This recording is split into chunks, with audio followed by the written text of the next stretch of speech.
This guy's going to go over a couple things that they're making, or designing. All right, so one thing we've been trying to do for quite a while is a solvent fixer for the front frame cracking. And we finally released these brackets that you can weld into your frame to fix the big gap where they basically break from the body mount up and across into this rivet, and you'll end up with the entire front of the frame falling off. I'd love to do a demonstration on how to install them and do all the welding here in front of everybody, but it's about a 2-hour process, and they told me that we can't have a welder here for fire reasons, so we're not going to do that. But we do have an actual couple pieces of frames here. This one's got the crack, we didn't weld over it. The rusty frame on the ground right here actually has a really nice crack in and around the rivet. So this bracket system will still work with a shackle reversal. We've got the kit on this frame. We've also got the whole kit, which boxes in what we call the shackle puck. And that will basically box the entire front of the frame. That's on our coil sprung truck here with the copper and black motif.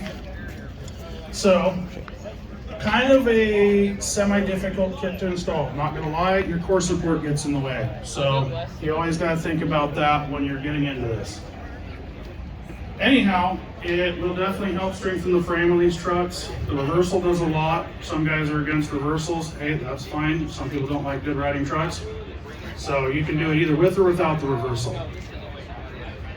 Now, over to something we are in the process of is a new sway bar system, more geared towards the 05 up coil sprung trucks. And this is going to be a billet bar with a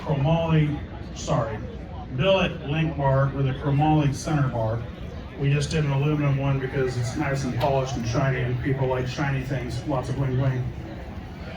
This kit's going to be out for the coil sprung axles here. We're hoping to have the bars done within the next month and a half. And then they'll be released on the market for the guys that want a really serious sway bar. We are also contemplating trying to figure this out for the leaf sprung trucks. So if we get some feedback on that, we may go into that as well.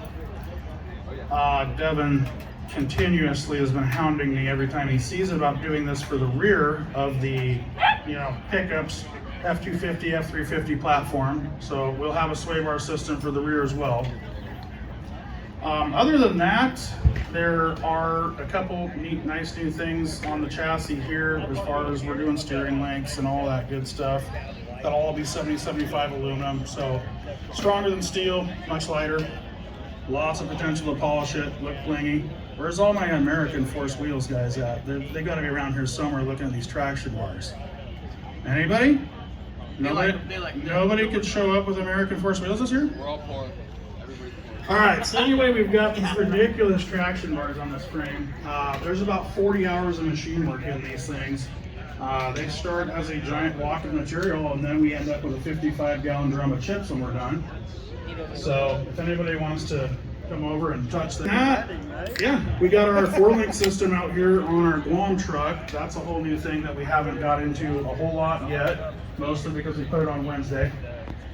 So you'll see that on the website shortly, and we will have it offered with the coilover package, or just you can go 4-link with coils.